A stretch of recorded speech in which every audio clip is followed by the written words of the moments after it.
Welcome, welcome, welcome. Hello. Hello.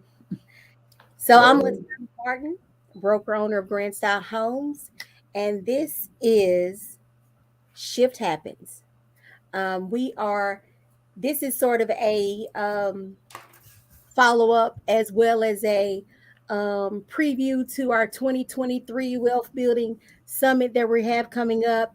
But we're going to go weekly, we're going to go live, and we're going to talk about what's going on in the real estate market. There's a shift, and there's been different shifts throughout the years, different changes that have happened in the market. And we're going to talk about what's going on now. As a buyer, what do you need to do? What do you need to know? And we'll have these weekly different topics to help you with buying a home, selling a home, preparing a home, air property, preparing for wills, trusts. Just what do you need to do in the economy of change, of shifting? So today, of course, we're talking about home buying a home in a shifting market. We have Ebony Quinn with Grand Style Homes, as well as Antonio Roundtree with First Community Mortgage. And I'm going to turn it over to Ebony so we can get started to help buyers in this shifting market. Okay. Thank you, Latanya. Thank you for Antonio for joining us today. What we're going to do, what we will cover is we're going to talk about getting pre-approved in a shifting market. Interest rates are a little higher than they were last year, so we're going to discuss that. We're going to talk about the different financing and loan options available, grant programs. We're going to talk about your credit score, what's a credit score you would need to purchase a home, and then the next steps, finding your home, up money that you will need up front, homeowners insurance, and getting to the closing table. So to get started, we will talk about getting pre-approved. And Antonio, if you could tell us what the process is for pre-approval. Oh, yeah. And once again, thank you, Latanya and Ebony, for putting on such a great event. And it will be extremely useful and helpful to the community, so we can increase that home ownership and get that generational wealth started.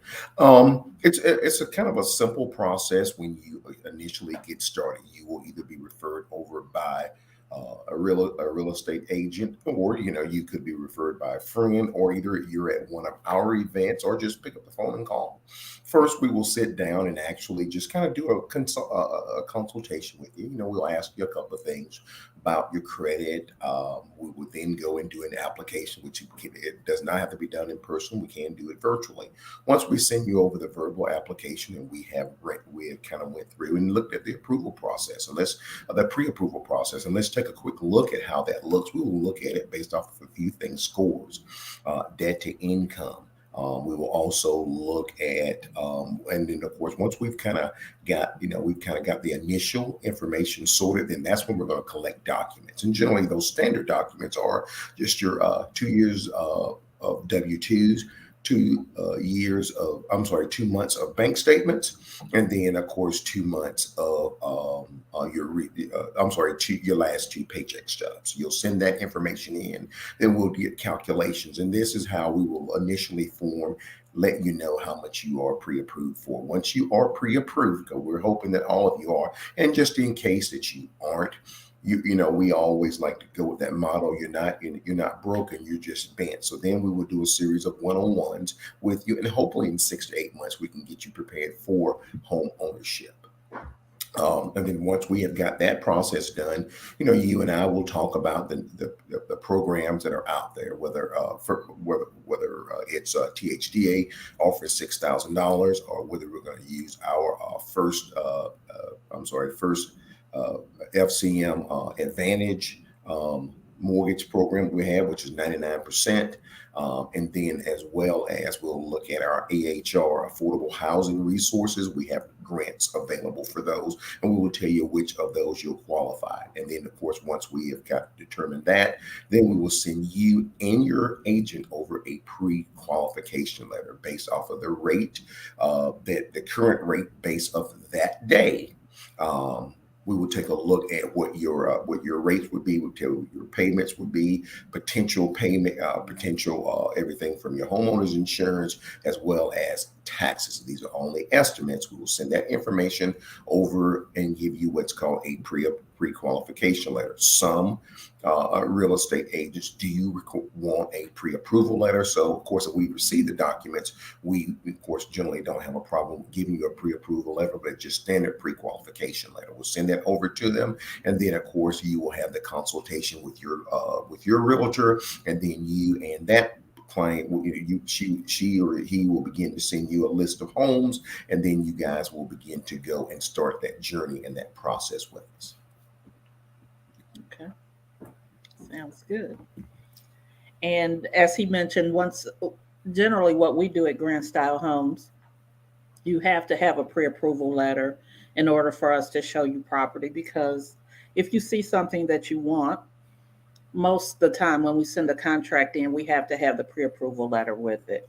So that's just something that we do, and most of the offices in Nashville, they do that. You have to have a pre-approval letter. And if I may add something to that, it's great that you have that pre-approval letter. Let's just say if you're approved and we get you approved for one amount, but you've already begun the process. You went to open houses, you've looked at homes. Those homes are $450,000, and you're only approved for, let's just say, 325. That's a huge gap. We can't, we may not, we will get you approved for the maximum amount that we possibly can based off your income, and then of course based off your current debt. So if it kind of hurts you when you actually go out and pre-look, there's nothing wrong with looking at areas, but also be mindful of, you have to make the area match the money. And before you go out, as I recommend to all clients, two very important things. Number one, after you're pre-approved, let the realtor do their job and go out and find you homes in your price range. Once again, it's great looking at a $450,000 home, but if you're only pre-qualified for 325, it's almost, and that's a big gap here in the Nashville area. That could make the difference in as far as area, housing sizes, amenities that you're going to get, school systems, a lot of things take place with that. And then secondly, make sure that you listen to your lender. Follow their instructions. They're here to guide you. And it's very important to use those two resources because these are the ones that are working for you. So those pre-approvals show your buying power, right? That shows Yes. how much you can go out here and get. So as a real estate professional, we wouldn't want you to go look for something that you could not afford, right? And you would be able to get the loan for it. Now, if you have cash for that additional amount, or gifts from friends or family, that's different. We could discuss that as well, for those additional funds. But the key thing is for you, your lender, and your realtor to all be in communication with each other so that we can make sure that you are getting the most that you can get if needed. I have a lot of clients that are pre-approved for more than what they actually want to spend, but that allows them the flexibility once they get out here to see what's really available based on what they want and in the price range that they want in the area that they want to live. So as we talked about this market shifting, the process to buying a home has not changed. However, interest rates have changed. Home values have changed. Seller concessions have changed. There have been a lot of changes in the market. So that's another reason why it's important for everyone to be in communication, because things can happen overnight, as you have seen that they have. One minute you're paying over $100,000 more, or more or less, over on a home, and now you're not having to pay over, but the interest rate has went up, right? But it sort of balances out. But there are options and things that you can do to balance that out. And I'm going to turn it back over to Ebony so she can go to her next point. Thank you. One thing I have noticed since the market has shifted is that when I go in and I look at the closing list, houses that have closed, in some cases people are getting, I've noticed, from 10,000 less than what they were asking, up to 60 to 70,000 less. So, like Latanya said, a couple years ago, people were offering 100,000 above asking price. They were paying the difference if the home appraised at say 450. They were offering that extra $50,000 above appraisal because they wanted that house. Now that the market is shifting, it's a change. So uh, before, also sellers were not paying any closing costs. They were not doing any concessions. They weren't even with home inspections. They weren't even doing repairs if they didn't have to. Uh, so that's changing because the market has shifted. So it's a new day. I've had people ask me, is now a good time to buy a home? I always say there's never a bad time to buy real estate. It's always, regardless of what the interest rate is. But Antonio, could you, because I've had people ask about like buying down their interest rate, could you give us some information on that? Yes, you are allowed up to a certain percentage to buy down the rate. Obviously, if you're approved for a 7% rate, you can't buy it down to two. There are points and fees, and generally that's more than a 3%. But yes, you could buy down the rate. Let's just say, for instance, if you have a rate of 6.5%, you're more comfortable with a less payment. You could then look, the table will show exactly how much, or our chart or our matrix will actually show how much it's going to cost to buy that rate down. When I say buy that rate down, let's just say if it costs $5,000, and that's within the parameters of the guidelines, then of course, and that cost you 5,000, then we can ask either the client or the seller to pay that, to buy that rate down, to get you a lesser payment. And so that means instead of you doing that 6.5, you'll Yes. pay less interest rate for the first 2 years, and then it'll go back to that interest rate that it is, which will be 6.5, right? So it Oh, goes yes, down if you do one the point. 2-1 buy down, but of Mhm, course, if mhm. you just do a standard buy down, which you are allowed to as Correct. well. Yes, Correct. you're allowed to actually do both. That is correct. Okay, so within the 2 years, say if you do the buy down, and then in 2 years, when your interest rate is back up at say the 6.5 or whatever it is at that, whatever it was originally, do have the option that if interest rates have went lower, you can refinance at that Yes, time? do a rate term refi to get your rates better. Yes. Okay. Now, does that mean, let's talk about that. Does that mean their financial situation needs to remain the same? Is that something they can automatically do? Would they still have to provide the same paperwork that they did when they initially did this? What would need to be done at that time? Yes, you would, of course, call your lender and you would tell them that you were wanting to do a refinance. You're not wanting to do a cash out, because a cash out, the maximum you can do is 80%. So you want to do a rate term refi, and the goal is to lower your payment. You still would have to provide your 2 years of W-2s, last 2 months bank statements, and then of course your last two pay statements as well. So if your situations remain the same, then of course everything is great. Now, if you had some job losses or so forth like that, then of course they will have to look at that. And each lender's guidelines may be a little bit different around those as well. And then, of course, also to look at this perspective, remember that you own that place, and you have built that equity. And regardless, you live here in Middle Tennessee, you are still getting equity.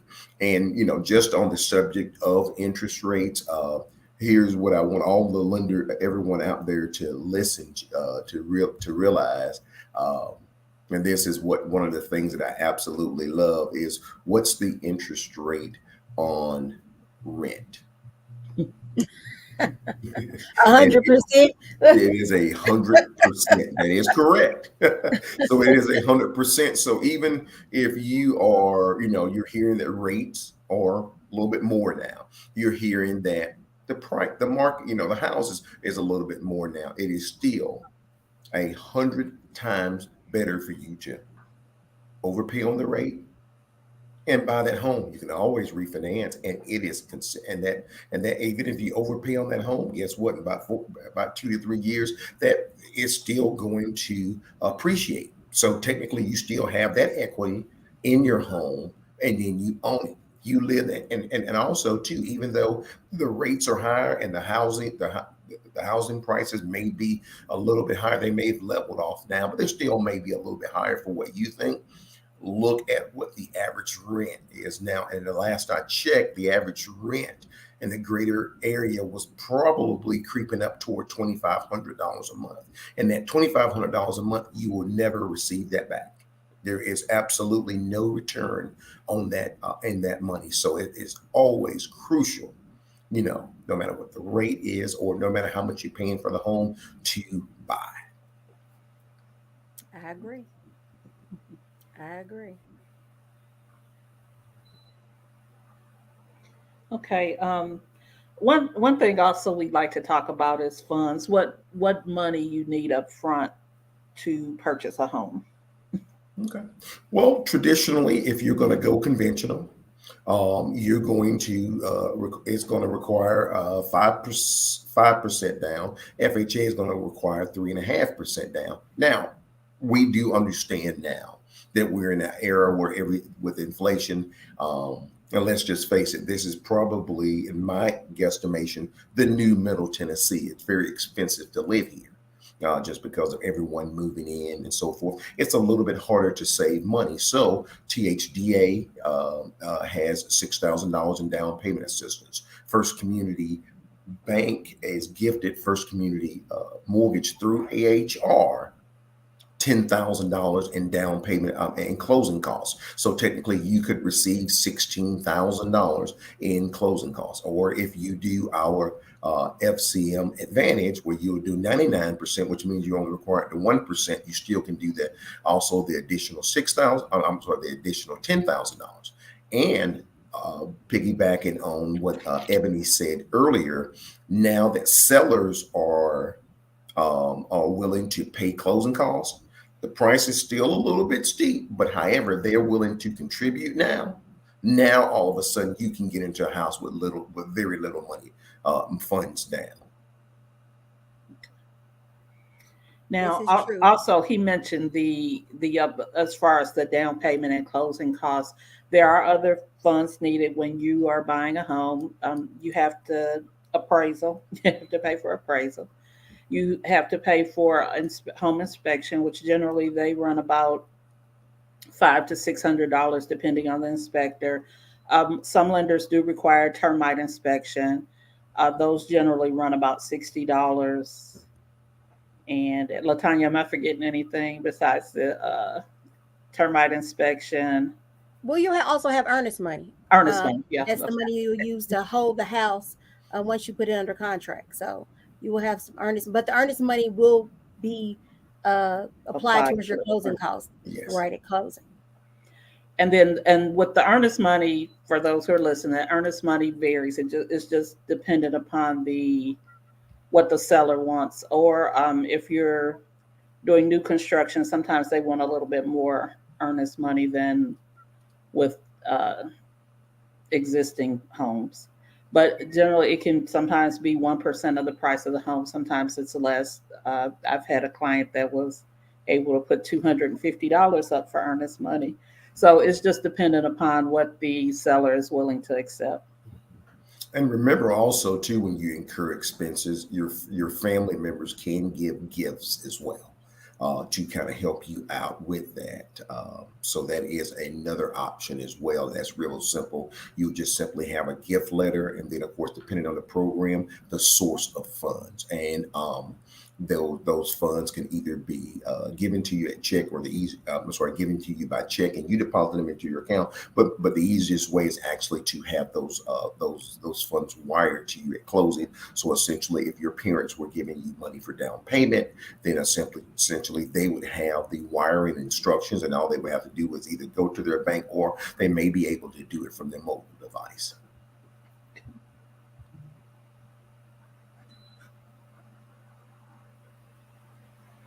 And while we're talking fees, when Evan mentioned the home inspection, as we had talked about before, in the market that we were before, things were happening so fast and homes were coming off the market so fast. A lot of times, buyers would say they didn't want a home inspection, or they did a pass fail inspection. But that's something that's not mandatory.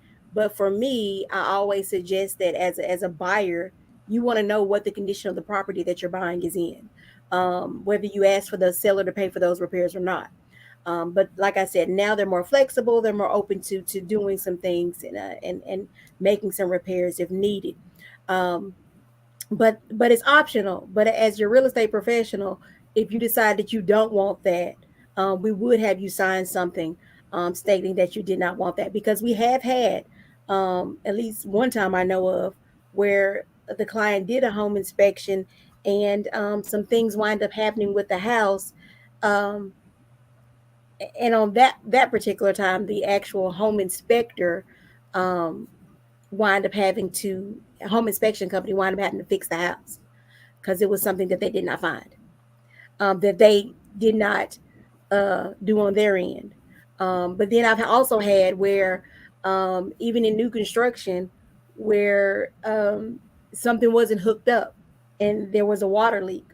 And that was able to be found prior to purchase. So home inspections are important because, as a buyer, as someone who's not um, a professional home inspector or someone who does home repairs, you don't know how to make sure all the electrical's working, that everything's hooked up correctly, that everything's in working order. So you need someone to do that for you. And there are other inspections, just besides the general inspection that is done when you purchase a home. I had a client order a what's the air inspection? Radon. The radon, yeah. They ordered a radon test, and in that particular home, they found out that it was radon in the home. So that was something that had to be taken care of. Like Latanya mentioned, we had an instance with where the inspector, it was an oversight on their part, and they had to pay out. I mean, and that's rare when that happens, but it does happen. But I also had an instance where sometimes homeowners aren't necessarily forthcoming in what's wrong with their property.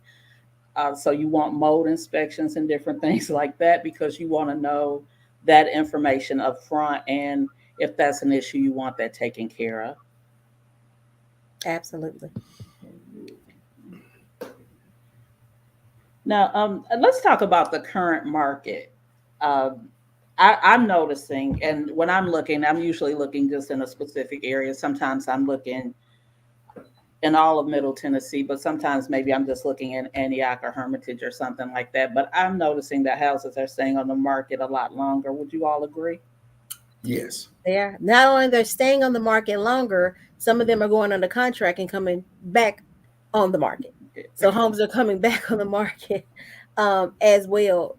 Again, there are homes, there are way more homes, way more inventory now than we have buyers. So once that happens, there's more choices. So sellers may have to do a few more renovations, do a few more things to get their home um, in a condition that a first time buyer or investor can buy. Investors were buying up the market. Now homeowners are doing more things to get their homes more livable for a first time buyer, or more available for a first time buyer as well. And that's another reason why it's so important to work with a realtor. A lot of times people feel like they can do it on their own, or that they don't need a realtor. You need a realtor to negotiate for you to get the, because a lot of times when these houses have set on the market, in my personal opinion, when they've been on the market a long time, you don't necessarily offer them what they're asking. So you go in, I mean, I'll always tell my clients, have a max. This is the most I'm going to pay for this house. And then that way you go in and you just hopefully can negotiate. We can negotiate rather with this seller so we can get you a better price than what the house is listed for. And that's if we're working on behalf of the buyer. And I'm gonna say, when you're going in there as a buyer looking for a home, if that's the home for you, that's another thing. If that's the home for you, don't go in there and just assuming that you're going to get it for the cheap because the market Local, is right. shifting. And I want to talk about the mindset of the seller too, and the buyer, right? So the seller initially, when the market was just shifting, a lot of sellers were still having their homes listed at the high end, right? They were not negotiating. So those homes, I mean, I had a buyer come through, and they're doing open houses every week, but the seller's mindset was still in, the 2 or 3 weeks ago. Because I mean, a shift can happen days, weeks, Quick. right? Yeah. The mindset was they did not want to reduce the price of that home. They did not. So that home set, my buyer found another home, and we were wind up getting a great deal on new construction, because there's a lot of inventory where builders are even trying to get rid of their inventory right now. So there are a lot of new homes and new construction on the market. I had one home that was listed, a new construction builder had it listed for 659, and they sent it over to me and said, "Hey, this is going for 450." I mean, it was a 5 bedroom home, huge. I sent that quickly to my client, right? I mean, that's a big difference in pricing for the same home they were selling for 659 2 or 3 months ago versus 450 right now to clear that inventory. So what I'm saying is, get with the real estate professional who is out here in the market, who knows what's going on, who can help you find the home that you're looking for, and know some deals going around. Know what areas are having some deal, what builders are having some deals, what homes have, again, like Ebony said, came back on the market or sitting on the market for a while, that you'll be able to have, be able to negotiate. But you also got to realize some of the mindset of the sellers aren't where they need to be yet. Right. And it's, so if it's not, again, you may have to find another home. That may not be the home for you. But you don't have to overprice and overpay for a home right now. But you will get it for market value, the real true market value. To me, it shifted to where it's leveling out, where it's Hmm. supposed to be, right? And they kept predicting that was going to happen, because it was just at one, and Latanya can tell you, at one point it was out of control. We were showing houses, and it might be 15 to 20 realtors out there at the same time with you showing that same house. And it was literally like your clients didn't even have time to think. They had a hour to make a decision, write up the contract. We at times were writing contracts in the car because we didn't have time to get back to the office or home or whatever, and sit down and do it. So I mean, it changed greatly, and to me, it changed overnight, because it went when those interest rates started changing. It was like I was working with a client when the interest rate started going up, and luckily we were locked in. So when the interest rate started going up, she was okay. But there were people that were looking, and then they hadn't found anything, and they just stopped looking. Mhm. And so your circumstances may have changed, and that's why it's important to get with your lender to see, what am I approved for now? How much house can I buy now? And then let's find it. Let's find it. Um, any other last minute comments, suggestions before Yeah. we get off? We don't want to hold everybody up on the lunch break. Yeah. Appreciate everybody coming on. Well, Anything a we couple missed? of the things that I'm seeing is, and I would love to share this with with everyone, is that I would say keep an open mind. This is not your forever home. This may it just depends on what you're looking for. So you have to kind of remember that you're not going to get. Well, I'll give you an example using myself. I purchased my first home when I was 23, and it was $49,000. I didn't purchase my dream home until I was 43. It took me 20 years to get the home that I have now. So you're not going to get that dream home. If it checks off some of the boxes that you want, school districts, or if you're going to be looking after an elderly parent, or yourself don't like to climb stairs, and then of course you have a master down, sure, yes, have that on there. But your first home, you're not going to, possibly, I would love for you to, but realistically, let's look at it. You're not going to break wood. In that, and then sometimes you kind of get that. And I'm not saying that all clients are like that, but you kind of get that mentality. Go back to, like Latanya said earlier, you're looking, we let you know how much homes you qualify for. If you go to a home show in Brentwood, they can't show you anything else. They can show you a house in Antioch and put a Rolls Royce in the parking lot, and you still don't want it because your mindset is on that home. So I can't stress enough, Latanya and Ebony make a commission. Let them earn that commission. Let them do that, and then let them take care of you. And then it will be so much easier. This is already a kind of a difficult process, but you can make it easier by just being the best client you can be. If you can do that, I promise you, they will guide you to home ownership. One question that I want to ask: what's the minimum credit score um, that you all have for a buyer?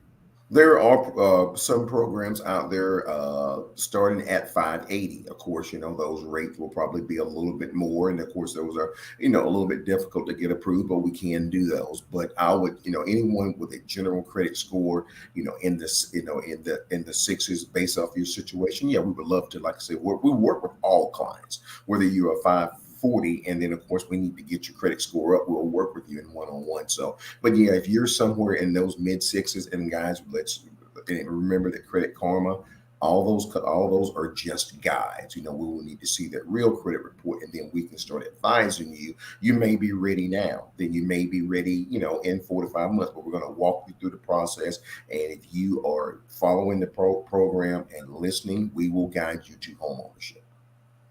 And in our weekly topics, one of those topics will be about credit, right? It'll be about personal credit, business credit, but getting your credit together is going to be important, right? Not only to buy a home, to buy a property, whether you want to live in, whether you want investment property, whatever you want, credit is going to be important. I mean, when you're buying a car, when you're buying a house, when you're getting insurance, credit is important. So making sure that you understand how credit works, how to get your credit scores up, and how to maintain those credit scores is going to be important, as well as saving. Exactly. Saving is going to be important. You need to save. Talk about how can you start budgeting, saving. We're going to have all those topics coming week, like I said, different topics weekly. I'll have a list of dates and different topics, because it's important for you to know every aspect of wealth building.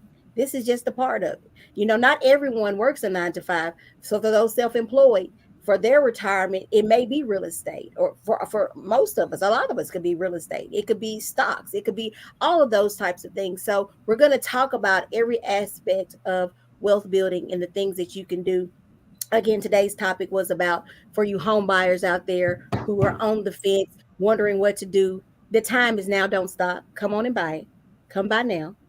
If you're not there, are the lenders that we have help you get there. They tell you what you need to do to get where you want to be if you're looking to buy a home. And then Grand Style Home Agents, they'll take you there and find you what you need.